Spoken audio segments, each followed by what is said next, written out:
Every prince failed her royal test, until she saw a human gardener and said, "You."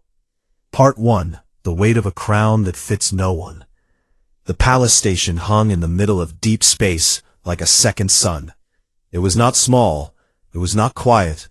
It had its own rivers, its own weather, its own forests growing under manufactured light, and its own rules that had not changed in 300 years.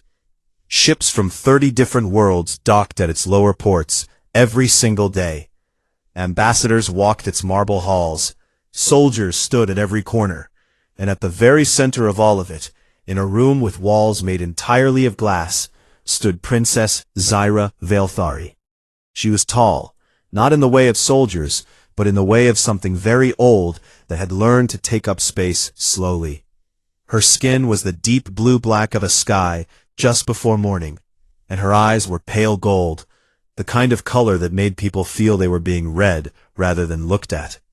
She wore her crown the way most people wear something they have carried so long they no longer notice the weight. She stood at the viewport and watched the ships come in, and her face said nothing at all. Admiral Sova Drain stood 2 steps behind her, as she always did. Sova was older, harder, with silver-gray skin and a jaw like carved stone. She had served the Veilthari throne for 40 years. She had watched 3 emperors, and now she watched the emperor's only daughter, and she worried every single day. "The Oran delegation has docked," Sova said. "Prince Kale will enter the main hall in 1 hour." "I know," Zyra said. "He brings the promise of 3 border sectors, Your Highness. The northern routes have been unstable for 6 years. An Oran alliance would—" "I know what it would do, Sova." Sova went quiet. It was one of the few things she had learned too late in life. Zyra watched the Oran ships settle into their docking clamps. They were beautiful ships, long, silver, shaped like something that wanted to move even while sitting still. Prince Kale had sent 12 of them. 12 ships for 1 prince. She supposed that was meant to be impressive. She thought about the 41 candidates who had come before him. She did not think about them warmly. The royal test of Veilthari was not a tournament. There were no swords involved, no shows of strength, no competitions of intelligence or wealth. It was 3 quiet trials, each one designed by the first empress of the Veilthari line, who had once said that a person's true character was not something they showed the world. It was something they showed themselves when they thought no one was looking. The trial of stillness came first. The candidate would sit alone in a dark chamber for 6 hours and answer 1 question. Not out loud, but on paper, handed to the princess upon exiting. The question was always the same: what do you carry that you did not choose? The trial of witness came second. The candidate would be taken to a common part of the station and asked to observe an ordinary person doing ordinary work. Afterward they would describe what they saw, not what the person did, what the person was. The trial of grace came third. A small crisis would be quietly arranged, nothing dangerous, nothing grand, and the candidate would face it alone, with no staff, no advisors, no time to prepare. What they did in that moment told the princess everything the first 2 trials had not already said. 41 candidates had attempted the test.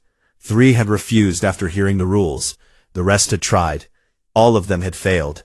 Not all of them had failed badly. Some had given genuinely good answers, had observed genuinely well, had responded to the small crises with genuine competence. But good and genuine were not the same as true. She had been born knowing it, she thought, which was either a gift or a curse, depending on the day. Prince Kale was the 42nd. She turned away from the viewport. Behind her, the sky gardens stretched out along the inner ring of the station. Or they would have, once. Right now they were mostly pale and dry. The head gardener had retired 2 years ago, and no suitable replacement had been found.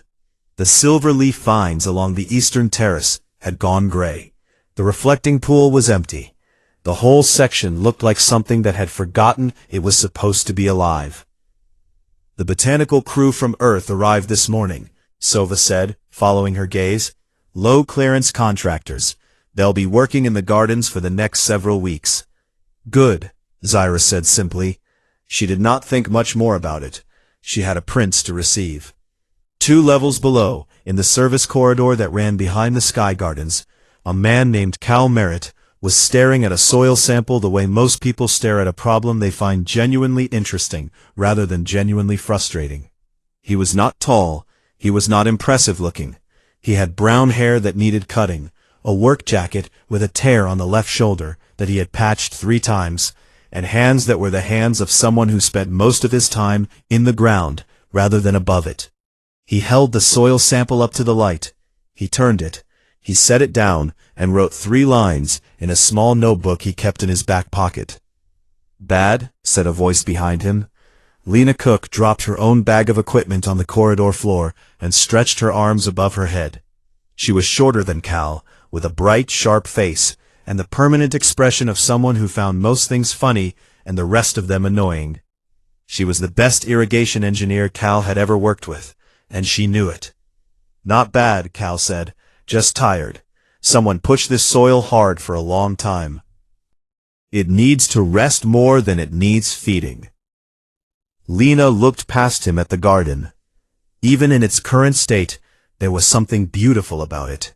The structure of it, the bones of what it had once been. Tall archways of pale stone, planting beds arranged in wide circles. A long wall along the east side, where something had once climbed all the way to the ceiling and filled the whole upper section with silver leaves. "Fancy place," she said. "It's a palace." "I know it's a palace, Cal. I meant the garden specifically." She picked up a dead vine between 2 fingers and let it drop. "This was gorgeous once. What happened to it?"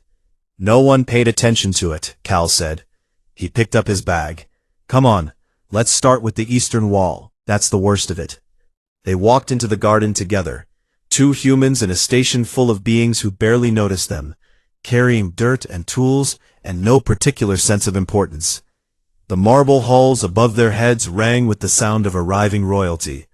Down here, there was only the quiet of things waiting to be cared for. Cal knelt in the soil of the eastern terrace, opened his notebook again, and got to work. He did not know yet that someone would one day stand in front of an entire empire and say his name.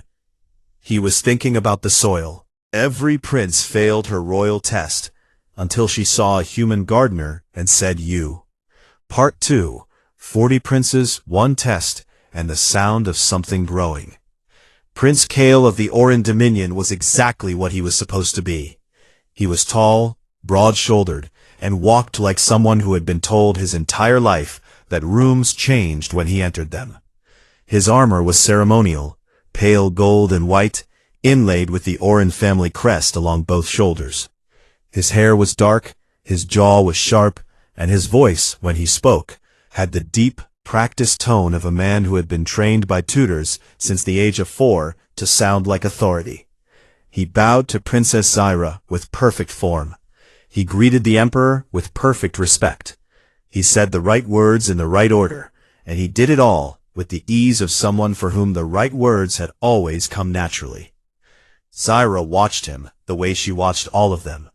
She stood in the reception hall with her hands folded in front of her and her face arranged in the polite expression she had worn for 20 years of ceremonies, and she looked at Prince Kale and waited to feel something. She did not feel anything. That was not entirely his fault. She had stopped expecting to feel much during receptions, but it was useful information all the same. "We are honored by your presence, Prince Kale," she said. "The trial begins tomorrow." He smiled. He had a good smile. She noticed it the way she might notice a well-made door. Functional, well-crafted, not particularly interesting. The trial of stillness took place the following morning in the Chamber of Echoes, which was a round, dark room on the station's inner ring, with walls that were slightly concave, so that every small sound bounced quietly back to its source. There was no furniture in it, except a single chair and a low table with a piece of paper and a pen. 6 hours was the requirement. Kale emerged after 4 hours and 12 minutes. He handed Zyra the folded paper with a small bow. She read it later, alone, in her private chamber. His answer to the question, "What do you carry that you did not choose?" was 3 paragraphs long. It spoke of the burden of leadership, the weight of his people's expectations, the duty placed upon him by birth. It was well written. It was honest, in its way. It was also the answer of a man who had thought about what kind of answer would impress her, and then written that. She set the paper down. She looked at the ceiling for a moment. She said nothing. The second trial, the trial of witness, was arranged for the following afternoon. An escort took Cale to the lower market district of the station, where common residents, merchants, technicians, food sellers, children, moved through their days without any thought of royal visitors. He was told to observe one person for as long as he wished, and then return and describe what he had seen. Not what the person did, what the person was. Cale chose a merchant near the main entrance. He watched for 11 minutes. Admiral Sova, observing discreetly from a side corridor, timed it exactly. Cale then returned and submitted a written report. The report was 3 pages. It covered the merchant's economic activity, the goods being traded, the approximate demographic of customers, and a brief note about the merchant's apparent health and approximate age. It was thorough. It was detailed. It was the description of a transaction, not a person. Zyra read it at her desk that night, and tapped the paper once with one finger, which was the most reaction she allowed herself in writing. Outside her window, the station turned slowly through space, carrying its thousands of lives in all their small busy directions. 2 levels below, the sky gardens were slowly beginning to look like themselves again.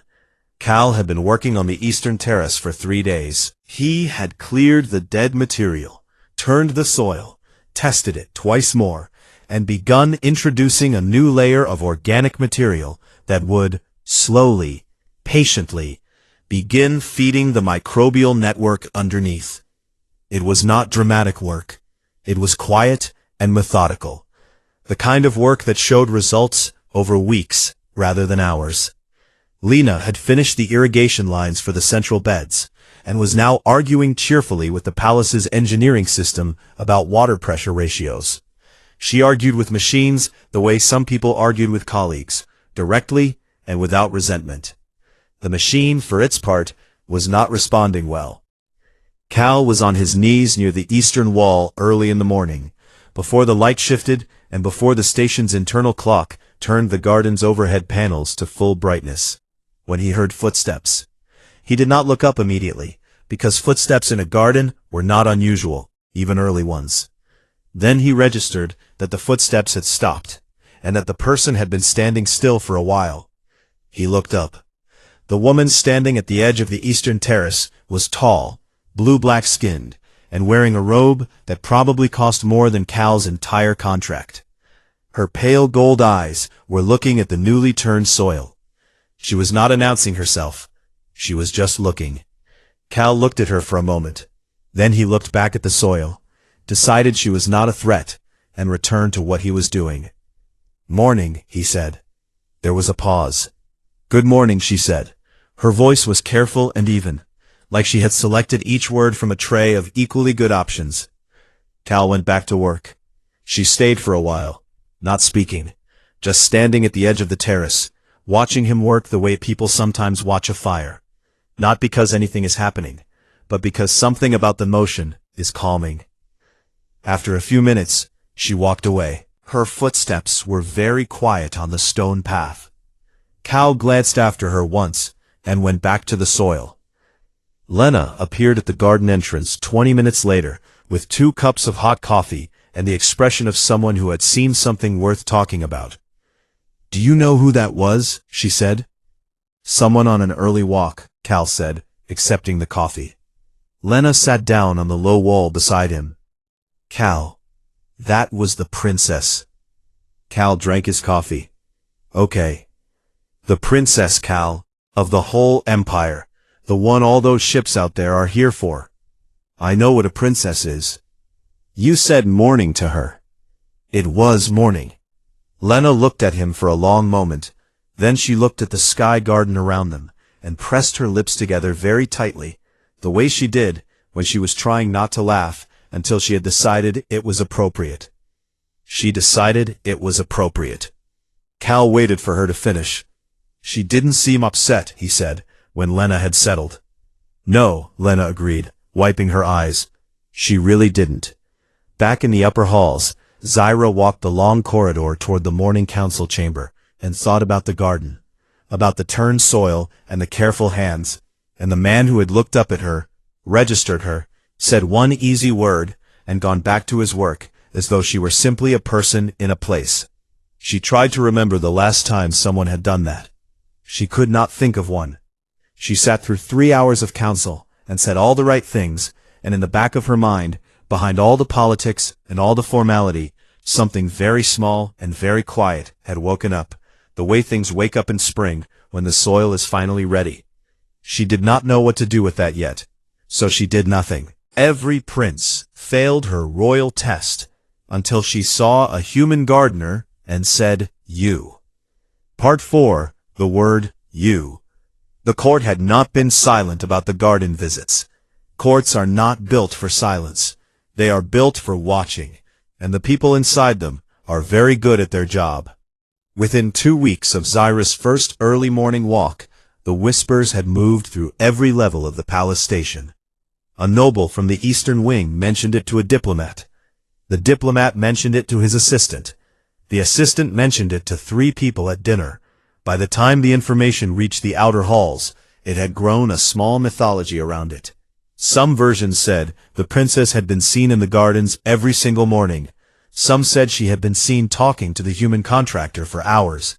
Some said the contractor had done something extraordinary. Others said he had done nothing at all, which, depending on who was listening, was somehow more alarming. 2 new suitor delegations, who had been waiting for their opportunity, saw the situation clearly and moved their arrival dates forward. The warlord prince of the Cathari expansion arrived with an escort of battlecruisers, which he seemed to feel was a romantic gesture. The diplomat lord of the Movan Federation arrived with a cultural delegation of 40 and a written introduction that ran to 12 pages. Both of them were impressive. Both of them were, in the privacy of their own confident hearts, absolutely certain they would succeed where others had failed.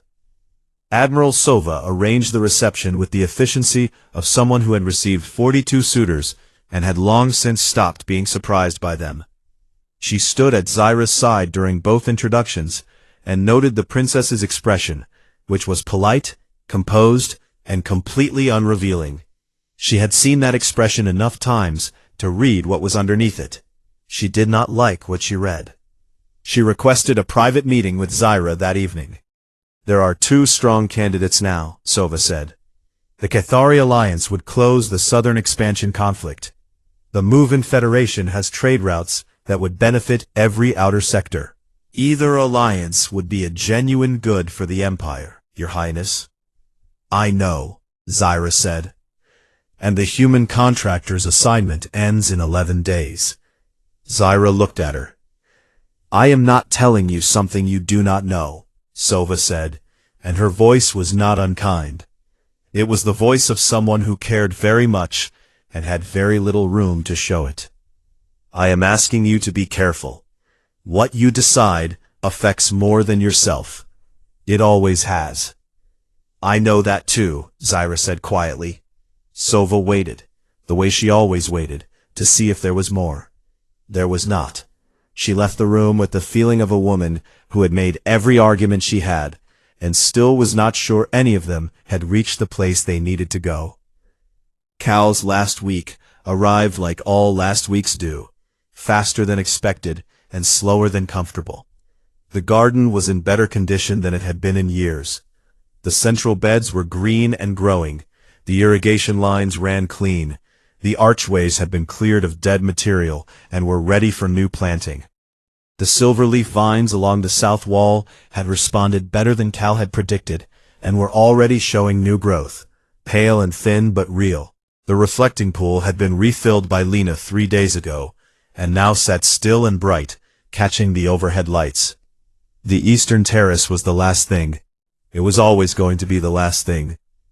Cal was there early on the 9th day, checking the corner where the pale ground moss had first appeared. He crouched low and looked carefully. The moss had spread. Not widely, not dramatically, but it had spread. a soft, faint shimmer of green across about 2 feet of soil where there had been nothing but gray hardpan for 30 years. It was small. It was real. He heard footsteps he recognized now without having to think about it. The particular cadence of someone who moved carefully but did not rush. Zyra stopped beside him. "There," he said. She crouched beside him. She looked at the patch of pale green for a long moment. It was not much to look at if you did not understand what it meant. If you understood what it meant, it was the beginning of everything. "That means the Foundation is waking up," Cal said. "The microbial network is reconnecting. Give it another growing season and something real will take root here. Not the fast kind, the kind that stays." Zyra looked at it for a while longer. Then she said, "You won't be here for the growing season." It was a simple sentence. She said it in the same even voice she used for most things. But there was something underneath it that she had not bothered to cover. And Cal was, whatever else he was, someone who paid attention. He looked at her. "Are you going back to Earth after this?" she asked, before he could say anything. "There's a coral restoration project," he said, "off the coast of Florida. Reef system that's been degraded for about 20 years. It needs the same kind of work as this. Slow, patient, no shortcuts." "That sounds like you," she said. The words sat between them for a moment. Cal looked at her. "I didn't know you'd been paying enough attention to know what sounds like me." Zyra looked back at him. "I have been here every morning for 2 weeks. I thought you liked the garden." "I do," she said, and then very quietly, in a voice that had decided to be honest, "I also like who is in it." Cal was still for a moment. Then he looked back at the moss, and she could not tell what he was thinking, but he was thinking something, and he was taking it seriously, and that was enough for now. She stood. He stood too. "I should get back," she said. "Yeah," he said. She walked to the garden's edge, and then stopped, her back still to him. "Thank you," she said. "For the garden." "That's the job," he said. She looked at the archway for a moment. Then she walked on. The formal consideration ceremony was held on the 10th day. The warlord prince was in full ceremonial armor. His chest was broad enough to park a small vehicle on, and he seemed aware of this. The diplomat lord had arranged his delegation in a careful formation that was probably meaningful in move and cultural terms, and looked extremely organized. The hall was full. Every noble house had sent a representative. Advisors stood in 2 rows along the walls. The emperor sat at the high table, very still, his hands folded over each other, watching his daughter enter. Zyra walked the length of the hall. Her crown was on. Her robe was formal. Her face was the composed, polished face she had worn in rooms like this for 20 years. Her footsteps were measured and even on the marble floor. She was supposed to stop at the center of the hall, before the 2 candidates, and acknowledge them both. That was the protocol. A formal acknowledgement would begin the next phase of the process. The social period. The dinners. The quiet political conversations that everyone pretended were not auditions. She walked past the center of the hall. No one said anything yet. Perhaps they thought she was still approaching. Perhaps they thought she was adjusting her path. She walked to the far side of the hall, to the tall viewport that overlooked the sky gardens on the level below. She stopped there. Her hands were folded in front of her. She looked down through the glass. Below, 1 level down, in the eastern terrace of the sky garden, a man in a patched work jacket was walking toward the far corner with a soil kit in one hand and a notebook in the other. He did not know anyone was watching. He was thinking about the moss and the growing season and the coral reef off the coast of Florida and whatever came next. The hall was absolutely silent. Zyra looked down at him.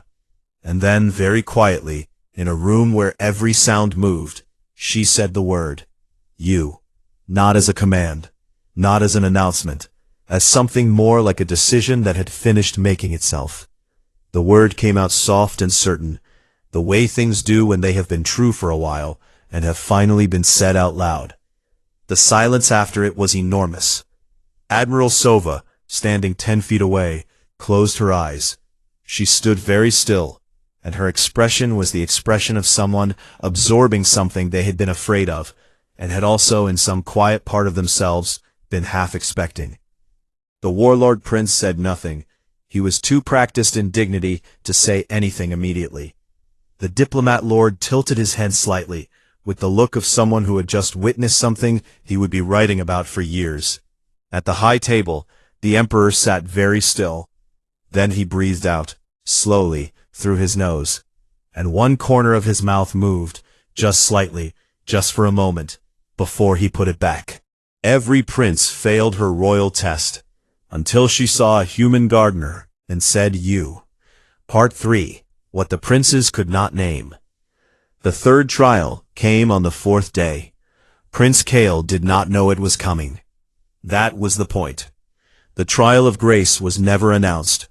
It was arranged quietly by the palace staff, and introduced into the candidates' day, like a stone dropped into still water. Unexpected, sudden, and very telling in the ripples it made. The crisis that was arranged for Kale was not large. One of the lower habitat rings, a residential section housing around 300 common citizens, mostly station workers and their families, experienced a sudden failure in its atmospheric filtration system. Alarms went off. The air recyclers slowed. It was not immediately dangerous, but without a response, it would become so within a few hours. Kale was in the middle of a private lunch when his single permitted aide rushed in and whispered the news. He had no staff with him, by the rules of the trial. He had no advisors.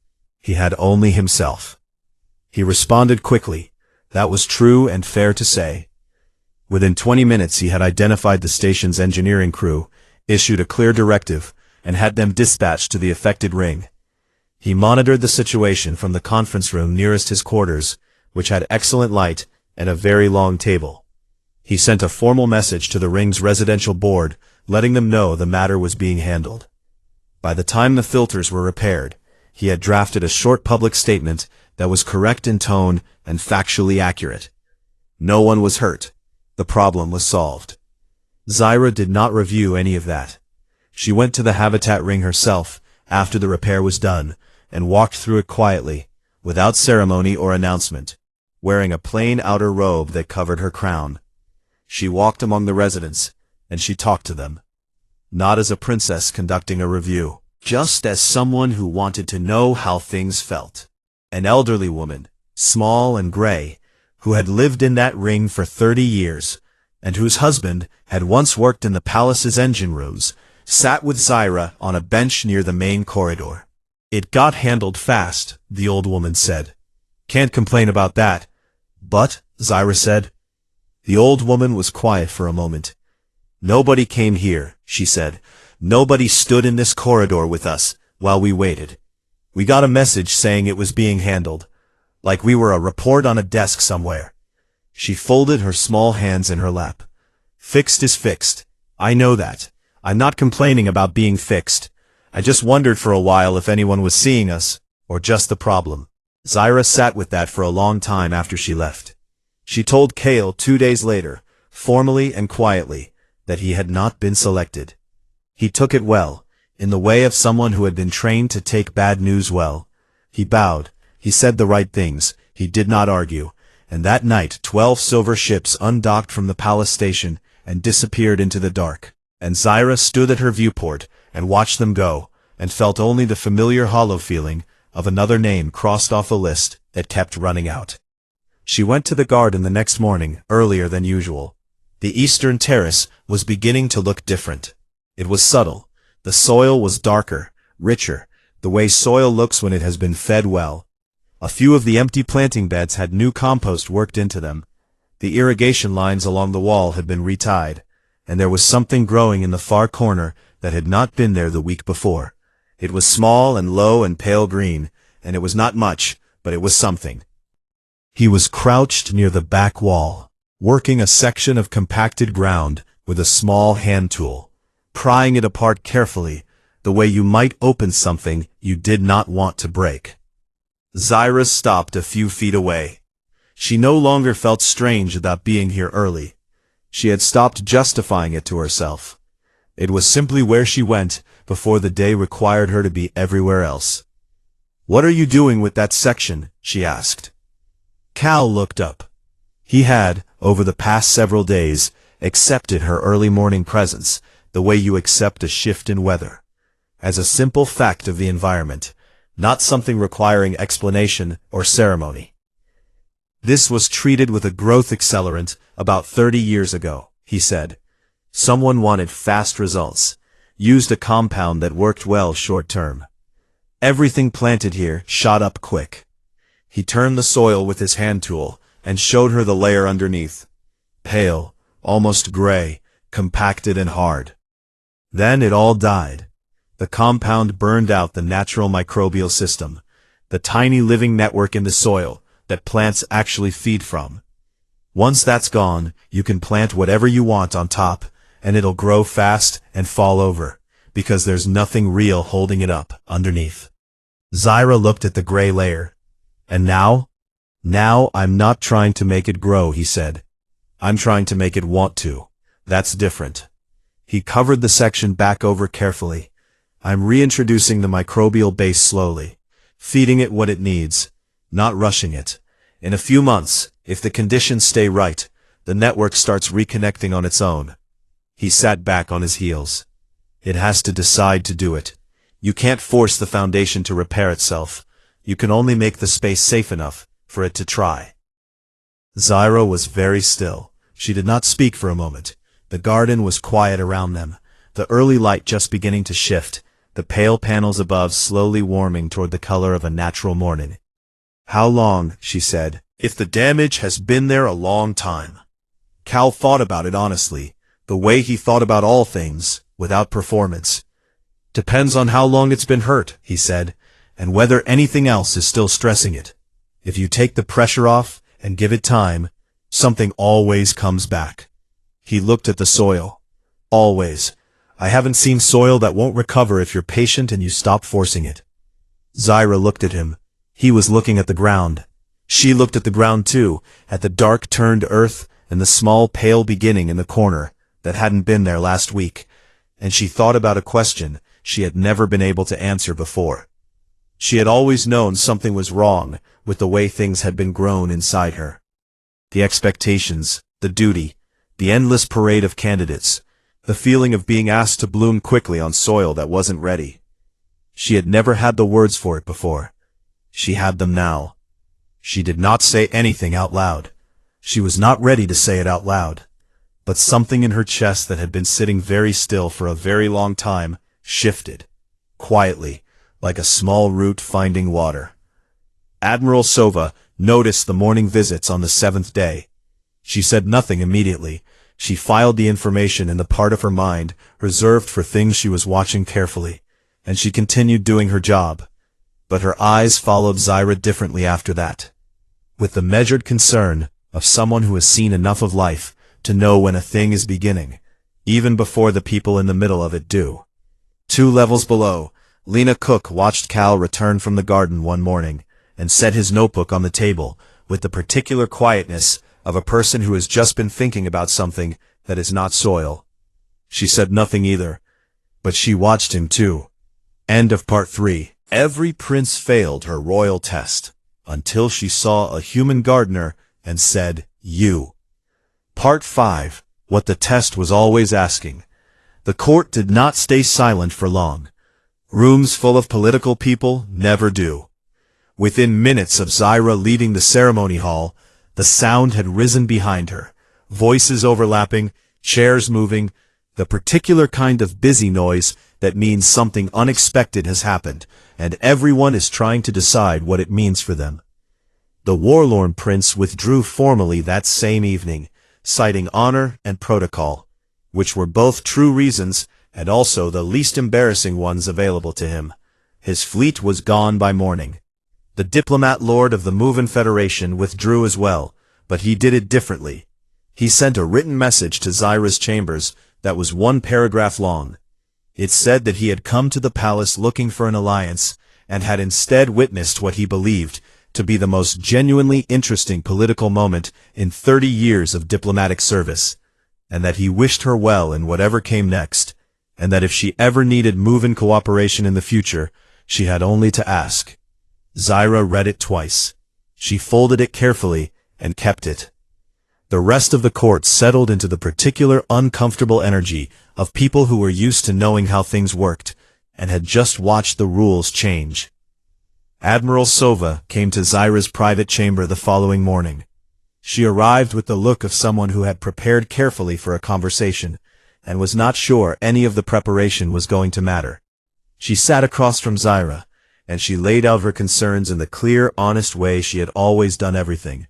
The political reality of an empire without a stable alliance, the questions of succession and legitimacy, the reactions already coming in from outer sector governors, the 3 noble houses that had sent formal inquiries overnight.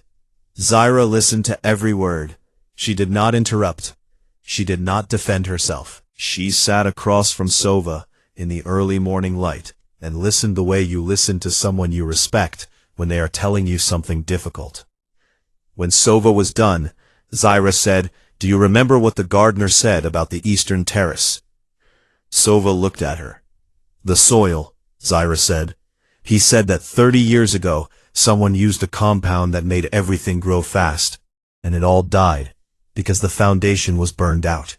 She paused. "I have been that terrace, Sova. I have been pushed and planted and had things forced into me since I was 16 years old and the first candidate arrived. And every person they brought me was another fast solution for a soil that was never ready." She looked at the window. "I would like to try the slow way, the real way, the way where something actually takes root instead of growing quickly and falling over." The room was quiet. Sova looked at her hands. When she looked back up, her expression had shifted. Not entirely, not all the way, but something in it had opened slightly, the way a door opens just a little when the latch is lifted. "Does he know?" she said, in the flat voice of someone who already regrets asking. "Not yet," Zyra said. Sova breathed through her nose. "He is a contracted botanical worker from a small planet with no political standing, no noble blood, no military alliance, and a patched jacket." "Yes," Zyra said. "And you have decided?" "I had decided before the ceremony," Zyra said quietly. "The ceremony was only the first time I said it out loud." Sova was silent for a very long moment. Then she stood, smoothed the front of her uniform, and said, "I will want to meet him formally. Not as a courtesy. I want to speak with him myself." "That is fair," Zyra said. Sova walked to the door. She stopped there, with her back to Zyra, and said something that she said very quietly and did not repeat. "Your mother would have liked the story of the soil." Then she left. Zyra sat alone for a moment. Then she stood up and went to tell Cal Merritt that his world was about to change. Lena found out first, because Lena always found out things first. She had an instinct for important information the way some people had an instinct for weather. She found Cal sitting outside the garden entrance that afternoon, with his notebook on his knee and nothing written in it. He was staring at the middle distance with the expression of a man who has received news that is neither bad nor good, but is very large. Lena sat beside him without being invited, which was her general approach to most things. "So," she said. "So," he said. "The crown princess of a 12-system interstellar empire," Lena said carefully, stood up in front of her entire court, walked past 2 very impressive alien princes, stopped at a window overlooking the garden where you were working, and said your name. She said you, Cal said. She didn't know my name at that point. Lena turned and looked at him. "Cal." "I know," he said. "Do you? Because you look like someone who just found out the soil is more complicated than expected." Cal was quiet for a moment. Then he said, "She asked me if I was going back to Earth. I said there was a coral project I'd been meaning to get to." Lena waited. She said, "That sounded like me," Cal said. And then she said she likes who is in the garden. He looked at his notebook. "I've been thinking about that since yesterday." "And?" Lena said. "And the Eastern Terrace still needs monitoring," Cal said. "At least 6 more months before the microbial network is stable. Someone should be checking it. I could extend the contract if the terms were reasonable. He turned the notebook over in his hands. The coral reef isn't going anywhere. It's been degraded for 20 years. Another season won't hurt it. Lena stared at him for a long moment. Then she put her face in both hands. Her shoulders moved once, twice, and then she was laughing. The kind of laughing that comes from somewhere real, from a moment so absurd and so perfectly right that there is nothing else the body can do. Cal waited patiently. "You are going to be the consort of an empire," Lena said, when she could speak, "and your reason for staying is that the soil needs 6 more months. The soil does need 6 more months, Cal said. Cal. And, he said, quieter, I'd like to see what grows. Lena looked at him. He was not smiling exactly, but his face had something in it that she had not seen there before. A particular kind of stillness that was not emptiness, but the opposite. Fullness. The stillness of someone who has found a place to stand. She put her hand on his arm. Okay, she said softly. Okay. Zyra explained the test to Cal later, sitting at the edge of the reflecting pool in the garden, as the light in the panels above slowly warmed toward evening. She told him about the 3 trials, the stillness, the witness, the grace, and what each one had been designed to find. Cal listened. He did not interrupt. When she was done, he was quiet for a moment. Then he said, I didn't take any of those. No, Zyra said, you did not. I sat in a garden and talked about soil. You sat in a garden, Zyra said, and you told me what you carry without being asked, and you saw me as a person without making it a performance, and you fixed something that was broken without waiting for someone to thank you or assign you credit. She looked at the pool. You did all 3 trials in a garden, without knowing anyone was watching, and that is the only honest way to pass. The candidates who tried, he said. They weren't bad people. No, Zyra agreed. Most of them were not bad people. They were people who knew they were being watched, and tried to perform well under that pressure. The problem is that the test is not measuring performance. It is measuring what you do when you are not performing at all. She was quiet for a moment. You are the first person in 12 years who simply was. Without arrangement, without strategy, without trying to be what you thought I needed. Cal looked at the reflecting pool for a while, at the light on the water. There is a part 4, isn't there? He said. She looked at him. You said the test was 3 parts, but you have an expression that says there's more. Zyra was quiet for a moment. Then something very small moved at the corner of her mouth. Part 4, she said, is harder than the first 3. It is longer. It does not have a set duration. It is the part where 2 very different people from very different worlds decide whether they can build something that lasts. Not quickly, not under pressure, not because an empire needs an alliance or a court needs an answer. Just because it is real, and it is worth the time. Cal was still for a moment. Then he said, That sounds like soil work. Yes, Zyra said. I thought it probably would. Months later, the eastern terrace bloomed. It was not an explosion of color. It was not dramatic. It was a quiet morning in the sky gardens when Cal crouched in the corner of the eastern terrace and found, growing up through the pale ground moss, the first green shoots of a plant that had not lived in that soil for 31 years. Small, new, determined. The kind of growth that does not ask for attention.